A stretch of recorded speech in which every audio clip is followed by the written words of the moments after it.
বাসকে কখনো উঠতে দেখেছো? দেখোনি। কখনো শুনেছো যে বাসে ২০-৩০ কেজি ওজনের বেশি নেওয়া যাবে না? শুনোনি। আর ঠিক তাই বাস উঠতে পারে না।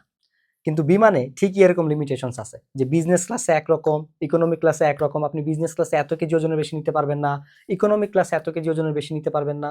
এক্স্যাক্টলি তাই বিমান ঠিকই উঠতে পারে। আমি আসলে যেটা বোঝানোর চেষ্টা করেছি, তুমি যদি জীবনে এগিয়ে যেতে চাও, উঠতে চাও, উন্নতি করতে চাও, তোমাকে আসলে স্যাক্রিফাইস করা শিখতে হবে, ছাড়তে হবে। এক্স্যাক্টলি এই জিনিসটাও তোমাকে অ্যাপ্লাই করতে হবে। তুমি যদি বোর্ড স্ট্যান্ড করতে চাও, বৃত্তি পেতে চাও, কিংবা ১২০০ প্লাস পেতে চাও, তাহলে তোমাকে আসলে অনেক কিছু স্যাক্রিফাইস করতে হবে।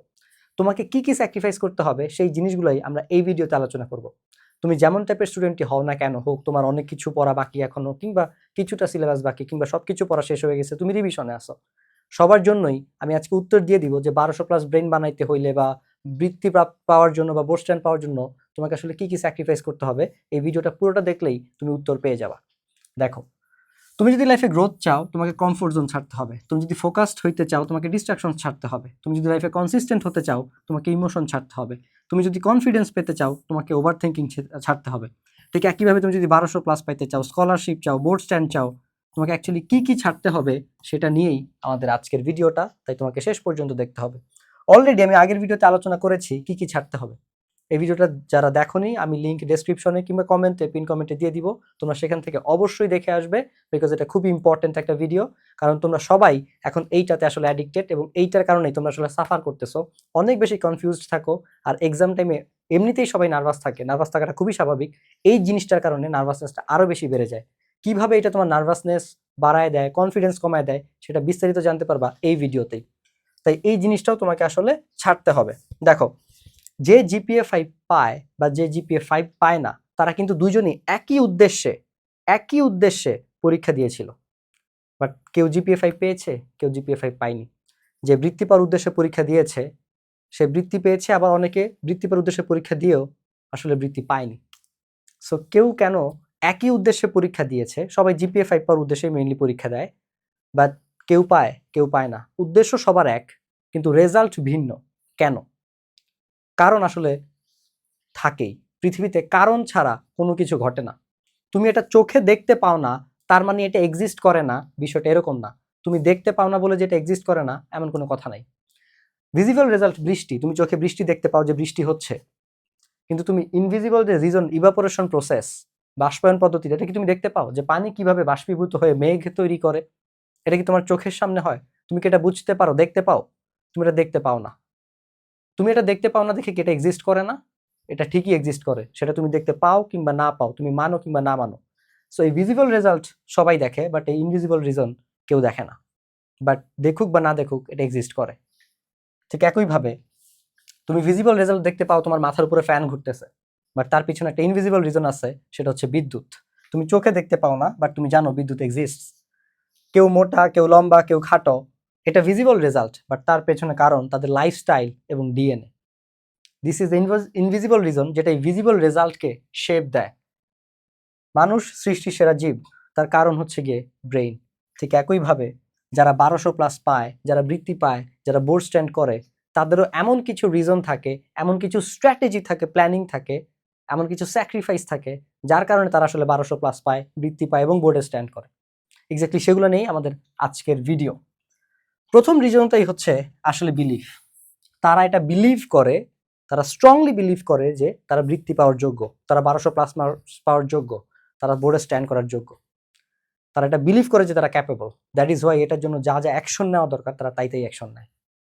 সো বিলিফ অ্যাকচুয়ালি তোমার অ্যাকশনকে শেপ করে। তোমার বিলিফ কতটা স্ট্রং তার উপরে ডিপেন্ড করে তোমার অ্যাকশন কতটা সলিড হবে, অ্যাকশন কত কনসিস্টেন্ট হবে, তুমি কত বেশি স্যাক্রিফাইস করতে পারবা। জিনিসটা একটা উদাহরণ দিয়ে বুঝাই।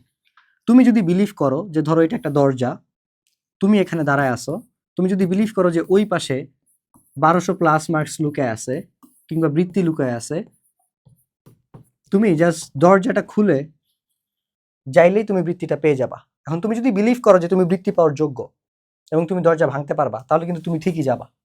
বাট তুমি যদি মনে করো যে ওই পাশে ১২০০ প্লাস আছে, ঠিক আছে, বাট আমি আসলে মনে হয় যোগ্য না, বা আমি হয়তো বা পারবো না, বা আমাকে দিয়ে হয়তো বা হবে না, তখন তুমি জানো দরজার ওই পাশে ১২০০ প্লাস বা বৃত্তি আছে, বাট স্টিল তুমি দরজাটা খুলে যাবা না, কারণ তোমার বিশ্বাস নাই যে তুমি এটা পাইতে পারো। সো তুমি যদি খালি ভিডিও দেখো বাট বিলিভ না করো যে ইউ আর ক্যাপেবল, তাহলে এইসব ভিডিও তোমার জন্য আসলে, একটু আগে একটা ভিডিও দেখাইছি না, সো তুমি আসলে ওইটাই, ঠিক আছে? সো এই ভিডিও আসলে তোমার জন্য না। সো তোমার যারা 1200+ পায়, বৃত্তি পায়, ওদের ওই বিলিফটা স্ট্রং থাকে। বিলিফ কিভাবে অ্যাকশনকে ইনফ্লুয়েন্স করে সেটা আমি তোমাকে আরো একটা এক্সাম্পল দিয়ে বুঝাই। ধরো আমরা মোটামুটি সবাই রিলেট করতে পারবো, আল্লাহ আমাদের সবাইকে মাফ করুক, যে আমরা নামাজ নিয়ে সবাই আসলে সিরিয়াস না, ঠিক আছে? এখন নামাজ পড়াটা এটা তো একটা অ্যাকশন, তাই না? নামাজ পড়াটা এটা তো একটা অ্যাকশন। আমরা নামাজ কেন পড়ি? আমরা শাস্তি থেকে বাঁচতে নামাজ পড়ি, যাতে আমাদের যে নামাজ না পড়লে যে নির্ধারিত শাস্তি আছে, জাহান্নামের আগুনে পুড়তে হবে, তার থেকে বাঁচতে আমরা নামাজ পড়ি।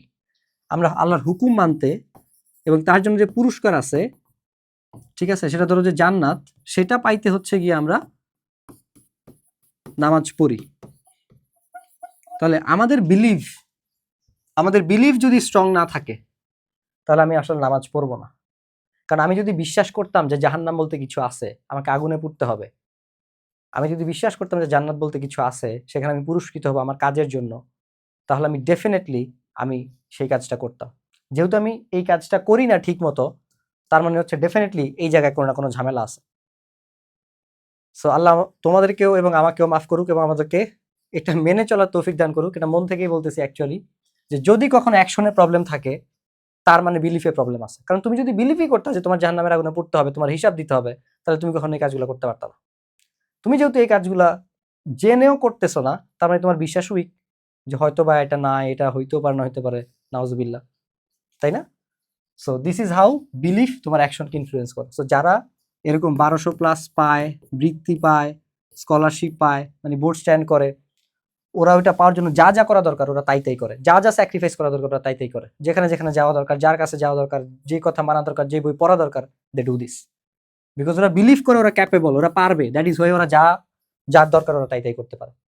সো তুমি যদি যা যা দরকার তাই তাই করতে না পারো, you comes up with a lot of excuses, তার মানে তোমার বিলিফে ঝামেলা আছে, ঠিক আছে? তুমি প্রথম স্টেপে আটকে গেছো 1200+ পাওয়ার যোগ্যতায়।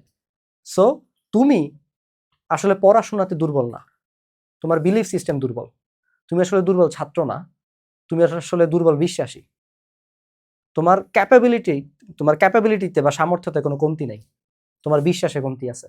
Work on your belief system, তাহলে বাকিটা এমনিতেই ঠিক হয়ে যাবে। So belief without action is day dreaming, যেটা এই ভিডিওর ম্যাক্সিমাম দর্শক করতেছে। Action without belief, half hearted effort, belief plus action is equal to results. That's why আমরা এই ভিডিওটা দেখতেছি। And hair comes the second reason যারা 1200+ পায়। তুমি টপ 1% রিচ করতে চাও, কিন্তু তুমি আচরণ করো 99% অ্যাভারেজ মানুষের মতো, তাহলে তুমি কখনোই টপ 1% আসতে পারবা না। তুমি যেটা করতেছো সেটা হচ্ছে ভণ্ডামি, ঠিক আছে? তুমি যেটা করতেছো সেটা হচ্ছে গিয়ে ভণ্ডামি। কারণ সঙ্গ দোষে লোহা বাসে, এটা আমরা সবাই শুনছি না? ঠিক আছে, সার্কেল লিটারালি তোমাকে একটা শেপ দেয়, তোমার ন্যাচারকে শেপ দেয়, তোমার ন্যাচার গঠনে ভূমিকা রাখে, তুমি কাদের সাথে মিশতেছো। একটা কথাই এরকম আছে যে তুমি কেমন মানুষ সেটা ডিপেন্ড করে তুমি কোন 5 জন মানুষের সাথে মিশতেছো, বিকজ তুমি হচ্ছে ওই 5 জন মানুষের একজন অ্যাভারেজ। এবং এরকমও একটা কথা আছে যে তুমি কতটা বুদ্ধিমান, বোকা, ধনী, চালাক বা কিরকম, সেটা নির্ভর করে তোমার সার্কেল কিরকম তার উপরে। সো তুমি যে কারো সার্কেল দেখে বলে দিতে পারবা সে ব্যক্তি হিসেবে আসলে কিরকম। কেন জানো? চলো ব্রেইন সায়েন্সটা জেনে আসি। 1990-এর দশকের দিকে ইটালির ইউনিভার্সিটি অফ পারমাতে রিজোলার্চি এবং তার টিম একটা গবেষণা করে। তারা বানরের ব্রেইনে হচ্ছে এরকম কিছু ইলেকট্রোড দেয় এবং বানরকে একটা কলা তুলতে দেয়। তো বানর যখন কলা তুলে দেখে বানরের ব্রেইনের পার্টিকুলার কিছু নিউরন ফায়ার করতেছে। বানরের সামনে একটা মানুষ কলা তুলে, বানর এবার নিজে কলা তুলে নেই, বানরের সামনে একটা মানুষকে কলা তুলতে দেখছে। বানরের সামনের মানুষটা যখন কলা তুলছে তখন দেখে ওই একই নিউরনগুলো আবার অ্যাক্টিভেট হয়েছে, আবার ফায়ার করতেছে একসাথে। বানর যখন নিজে কলা তুললো তখন যে নিউরনগুলো ফায়ার করছে, বানর যখন অন্য মানুষকে কলা তুলতে দেখছে তখন ওই একই নিউরন ফায়ার করছে। দ্যাট মিনস আমাদের ব্রেইনের কাছে কোনো কাজ করা আর কাউকে ওই কাজ করতে দেখা, ব্রেন এটাকে একই মনে করে। তোমরা যদি একটু ডিপলি চিন্তা করো, যেহেতু আমি ভিডিওতে বলতে পারতেছি না, চিন্তা করে দেখবা যে তুমি যদি ভয়ার্থক কোনো দৃশ্য চিন্তা করো, সামনে ঘটে নাই, তুমি জাস্ট ইমাজিন করতেছো যে ভয়াবহ কিছু একটা হয়েছে বা তুমি পরীক্ষা লিখতে পারতেছো না, দেখবা তাও তোমার খারাপ লাগতেছে। It's fake, not real, but still তোমার ব্রেন ধরে নেয় যেটা হয়তো বা সত্যি সত্যি হয়েছে, তাই সে রিয়াক্ট করে, সে ভয় পায়। তুমি ইমাজিন করলেও খারাপ কোনো কিছু বা এমন কোনো স্মৃতি, এমন কোনো কিছু আনরিয়ালিস্টিক যেটা তুমি চিন্তা করলে খারাপ লাগবে, একটু ইমাজিন করে দেখো, দেখবো তোমার খারাপ লাগতেছে। এটা তো রিয়েল লাইফে হয় নাই, তাহলে এরকম কেন হইতেছে? প্রমাণ পাইতেছো? সেম, আমরা যখন আমাদের সিনেমার প্রিয় হিরোকে মার খাইতে দেখি, কোনো মানুষকে কষ্ট পাইতে দেখি, আমাদের আসলে কষ্ট লাগে কেন? Because of mirror neuron. Because মনে করতেছি যে আমাকে মারতেছে, আমার আপনজনকে মারতেছে, দ্যাট মিনস আমি মনে করতেছি যে আমি কষ্ট পাইছি বা আমাকে মারতেছে। সো এরকম ভাবে। সো জিনিসটা হচ্ছে এই জিনিস, that is Y circle matters করে। এখন যারা টপ 1% 1200+ পায়, বৃত্তিপ্রাপ্ত পায়, তাদের লাইফস্টাইল কিরকম হয় জানো? ওরা জানে কি কি পড়তে হবে, কি কি পড়লে পরীক্ষা কমন আসবে, ওরা ওইগুলোই মনোযোগ দিয়ে বারবার পড়ে। কারণ কনফিডেন্স আসে রিপিটেশন থেকে। ওরা ওই যেগুলো মোস্ট ইম্পর্টেন্ট ওগুলোই বারবার পড়ে। ওরা তোমার মতো এই 99% মতো গ্রুপে গ্রুপে আর পেজে পেজে মেসেজ দিয়ে সাজেশনস খুঁজে না। এইটা সাজেশনস লাগবে, কমেন্টে কমেন্টে দুঃখের গান শোনায় না, ঠিক আছে? পর্ন অ্যাডিক্ট না, ইন্টেলেকচুয়াল পর্ন অ্যাডিক্ট না। এই যে ভিডিও বানাইছি না, যে খালি গাইডলাইন ভিডিও, জানে ওরা জানে কি করতে হবে, ক্ল্যারিটি আছে, কি করতে হবে কিভাবে করতে হবে জানে, ওরা শুধু কাজটা করে। এই জন্য ওরা টপ টপ 1%-এ থাকে। আর তুমি আর তোমার যে নলা 99% পোলাপাইন থাকে, এই নলা 99, তোমাদের একটা গ্রুপ খুলবে আজকে ফেসবুকে, নলা 99 বা গ্রুপ অফ 99, গ্রুপ অফ নলা 99, ঠিক আছে? নলা 99 হচ্ছে গিয়ে কমেন্টে কমেন্টে দুঃখের কাহিনী শোনাও, আর হচ্ছে গিয়ে পেজে পেজে গিয়ে সাজেশনস খুঁজো, ফ্রি সাজেশনস খুঁজো, ফ্রি সাজেশনস খুঁজো। রাস্তাঘাটে ফ্রি সাজেশনস তোমার খাওয়াই দিবে 2 দিন পরে পরীক্ষার সময়। এই ফ্রি সাজেশন গত 3 বছরে দিছে, গত 3 বছরে তাও তো 20 লাখ পরীক্ষাতে 2 লাখ এ প্লাস পায় না। কেন পায় না? একবার প্রশ্ন করো নিজেরে। ওয়ান শট ক্লাস, এত সব রিসোর্সেস অ্যাভেলেবল ফ্রিতে, তারপরও তো 1 লাখ পোলাপাইনের বেশি, 1,20,00,000 পোলাপাইনের বেশি এ প্লাস পায় না। 1-1.5 লাখের মধ্যে এ প্লাস আটকা থাকে। তো সবকিছু তো ফ্রিতে অ্যাভেলেবল, তাও কেন পায় না? সো এই নলা 99 তারপরও এগুলাই করে, কারণ loser follows the losers, and this top 1% focus থাকে তাদের নিজেদের কাজে, বিকজ তাদের ক্ল্যারিটি আছে, ঠিক আছে? সো এখন তুমি 99% অ্যাভারেজ মানুষের মতো, নলা 99 এর মতো বিহেভ করে তুমি কখনো এই টপ 1%-এ ডিজার্ভ করতে পারো না, ডিজার্ভ করো না। সো তুমি থাকতেছো এখানে, স্বপ্ন দেখতেছো এখানে, তুমি কখনো একই সাথে 2টা পৃথিবীতে বসবাস করতে পারবে না। হয় তুমি এই দলে, নাইলে তুমি এই দলে। সো এখনই ক্লারিফিকেশনস নিয়ে নাও যে এক্স্যাক্টলি 1200+ পাইতে হলে, বৃত্তি পাইতে হলে কোন টপিকগুলো পড়তে হবে, কি কি পড়তে হবে, কিভাবে পড়তে হবে, এরপরে চুপচাপ পড়ো। তোমার আর কোনো কাজ নেই, তোমার কাজ হচ্ছে ওগুলো বারবার পড়ে রিপিটেশনের মাধ্যমে এক্সপার্ট হওয়া, যাতে তুমি কনফিডেন্টলি পরীক্ষা দিতে পারো। নলা 99 পড়েও না, পড়লেও মনে থাকে না, কারণ পড়ছে একবার, রিপিটেশন হয় না, ওই খালি ঘুরে টাইম, এই গ্রুপে ওই গ্রুপে, এই গ্রুপে এই পেজ ওই পেজ, এই টেলিগ্রাম গ্রুপ, এই ইউটিউব চ্যানেল ওই ইউটিউব চ্যানেল, আর খালি ভিডিও দেখে। This is the thing. And then এই অবস্থা হয় আর কি, ওই নলা 99 সাথে থেকে ও যতটুকু পটেনশিয়াল ছিল, ওর পটেনশিয়ালটা এরকম পচন ধরে যায়।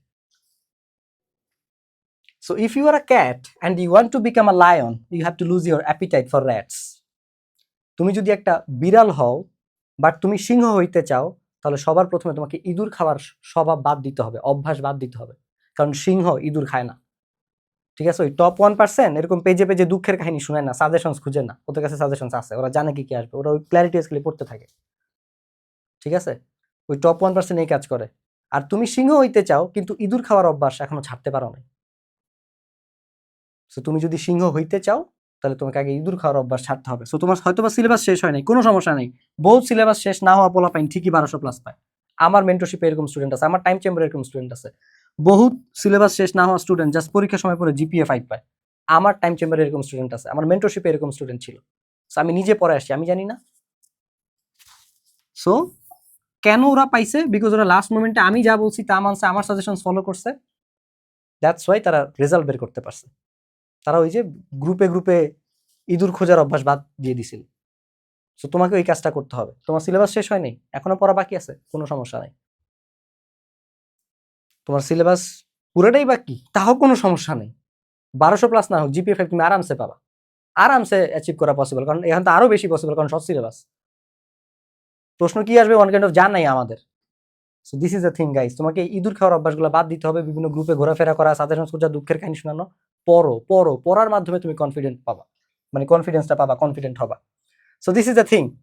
গ্রোথ চাইলে, মানে গ্রোথ পাইতে চাইলে তোমাকে কমফোর্ট স্যাক্রিফাইস করতে হবে, কনফিডেন্স পাইতে চাইলে ওভার থিঙ্কিং স্যাক্রিফাইস করতে হবে, 1200+ পাইতে চাইলে 990 টাকা স্যাক্রিফাইস করতে হবে। কিসের জন্য?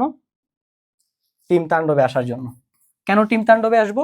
কারণ টিম তাণ্ডবী তোমাকে সেই ক্ল্যারিফিকেশনস দিবে যে ক্ল্যারিফিকেশনসের কারণে তুমি টপ 1% আসতে পারবা আর নলা 99 থেকে তুমি বিদায় নিতে পারবা। ঠিক আছে? সো কি কি পরীক্ষায় আসবে এবং সেগুলা কিভাবে পড়তে হবে তোমাকে এই টিম তাণ্ডবে আমি লাইভ সেশনের মাধ্যমে এগুলো শিখিয়ে দিব। আর সাজেশনস পিডিএফ অলরেডি আপলোড করা আছে। ওয়েবসাইটে গেলে তোমরা নিজেরাই দেখবে যে আপলোড করা আছে, কিন্তু তোমরা ডাউনলোড করতে পারতেছো না কারণ তোমরা কোর্স কিনো নাই। সো এই ক্ল্যারিটি থাকার কারণে তোমার কনফিডেন্স আসবে এন্ড তোমার কাজ হচ্ছে কি খালি পড়া। এখন তুমি পড়বা, আর কোনো জায়গায় ঘোরাঘুরির দরকার নেই। আমি গ্রুপে লাইভ সেশনের অ্যানাউন্সমেন্ট দিব, তুমি লাইভে এসে গাইডলাইন নিয়ে যাবা কি কি করতে হবে, দেন আবার পড়তে বসবা, শেষ। এই দুইটা কাজ ছাড়া তোমার আর কোনো কাজ নেই, কারণ এই অ্যাকশন থেকেই তুমি রেজাল্ট পাবা, গাইডলাইন ভিডিও থেকে তুমি কোনো রেজাল্ট পাবা না। That's it. So this is the thing. এই জিনিসটাই হচ্ছে তোমাকে টিম তাণ্ডব দিবে। তোমাকে আমি একাডেমিক পড়াশোনা করাবো, অল সাবজেক্টের সাজেশন দিব, সব বিষয়ের গাইডলাইন দিব, কোন সাবজেক্ট কিভাবে পড়বা, এবং সিকিউ রাইটিং টিপসও দিব। কারণ যতই পড়ো, যদি সেটা শো করতে না পারো, প্রপারলি ঠিক প্যাটার্নে না লিখো, তাহলে নাম্বার পাবা না। এই কারণে অনেক 1200+ অ্যাবিলিটির পোলাপাইন 4.94 আটকে যায়, 4.83 আটকে যায়, কারণ তারা সিকিউ রাইটিং প্যাটার্ন জানে না, কিভাবে লিখতে হয় প্রশ্ন মার্কস পাইতে হইলে। আমার টাইম চেম্বারে একজন ছেলে আছে, বুঝছো, মানে হেড এক্সামিনারের ছেলে, ওর বাবার আন্ডারে 10 জন টিচার খাতা দেখছে, ওনার নিজের ছেলে পর্যন্ত 4.89 পাইছে। দ্য রিজন, খাতা দেখার বৈষম্য। এখন খাতা দেখার বৈষম্য তোমার হাতে নাই, তোমার হাতে যেটা আছে তোমার সেটা নিয়ে চিন্তা করতে হবে। সিকিউ রাইটিং প্যাটার্ন তোমার হাতে আছে, সো তুমি এটা নিয়ে কনসার্ন হও, এটার জন্য দায়িত্বশীল হও। কোথায় গেলে আমি এটা ভালো মতো শিখতে পারবো, কার কাছে গেলে ভালো মতো শিখতে পারবো, কিভাবে লিখলে আমি ভালো নাম্বার পাবো, এগুলো তোমার জানতে হবে। আমি বলতেছি না তোমার টিম তাণ্ডবে আসতে হবে, যেইখানে গেলে তুমি সেম ধরনের ফিচার্স পাবা, আমাকে যদি তোমার ভালো নাও লাগে তাও তুমি ওইখানে যাও। বাট কেউ যদি আমার কাছে আসতে চাও, টিম তাণ্ডবে আসলে তোমাকে আমি আমার ব্রেন ট্রেনিং প্রোগ্রাম, আমার টোটাল 7টা ব্রেন ট্রেনিং প্রোগ্রাম আছে, তার মধ্যে সব থেকে মোস্ট ফেমাস হচ্ছে কি আমাদের ব্রেন সিক্রেটস, যেটা মেনলি স্টুডেন্টদের জন্য, এবং এটা আমরা তোমাদেরকে ফ্রিতে দিয়ে দিব। ঠিক আছে? এখানে ডিস্ট্রাকশনস, ফোকাস সবকিছু আমি কথা বলছি। দেখো 407 জন কিনছিল এটা এখন পর্যন্ত। সো বাকিগুলো এক একটার জন্য এক একটা। সো ব্রেন সিক্রেটস তুমি ফ্রিতে পাবা যদি তুমি টিম তাণ্ডবে আসো। সো টিম তাণ্ডবে তোমার ভালো রেজাল্ট করার জন্য লাস্ট মোমেন্টে যা যা দরকার, ইট প্রোভাইডস এভরিথিং। আর লাস্ট মোমেন্টে আমাদের সমস্যা হয় দুইটা, আমরা প্রচুর ডিস্ট্রাক্টেড থাকি, প্রচুর নার্ভাস থাকি। নার্ভাসনেসের কারণে ডিস্ট্রাকশনস আরও বেড়ে যায়, যার কারণে অনেক ভালো স্টুডেন্ট এই নার্ভাসনেসের কারণে আমার পরীক্ষা গিয়ে লিখতে পারে না। ও কিন্তু সবই পারে, ও সবই পড়া হয়েছে, বাট স্টিল এই একটা ভুলের কারণে, যে ওর নার্ভাস থাকে, ওর প্রিফ্রন্টাল কর্টেক্স যেটা দিয়ে আমরা প্রবলেম সলভ করি, ফোকাসড হই, ওইটা যখন ও নার্ভাস থাকে তখন আমাদের ইমোশনাল ব্রেন অ্যাক্টিভ হয়, প্রিফ্রন্টাল কর্টেক্স ইনঅ্যাক্টিভ হয়ে যায়। এবারও হচ্ছে কি রিঅ্যাক্টিভ আচরণ করা, পড়া মনে পড়ে না, নার্ভাস হয়ে পারা জিনিস ভুল করে দিয়ে আসে, অথচ ওই ছেলে সবই পারতো। দ্য অনলি রিজন যে ওকে মারছে, যে ওর রেজাল্টটাকে ধ্বংস করছে, সেটা হচ্ছে nervousness.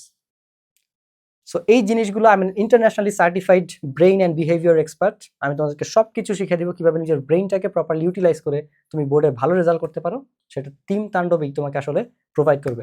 So it's an system basically, যেটা তোমাকে ভালো রেজাল্ট করতে হেল্প করবে। আশা করছি খুব দ্রুতই তোমার সাথে আমার ক্লাসে দেখা হবে। টিম তাণ্ডব এনরোল করতে হলে আমাদের হোয়াটসঅ্যাপ গ্রুপের অ্যাডমিনদেরকে কিংবা আমাদের সায়েন্স ব্যাগের ফেসবুক পেজে মেসেজ করো। সেই পর্যন্ত সবাইকে ধন্যবাদ। আসসালামু আলাইকুম।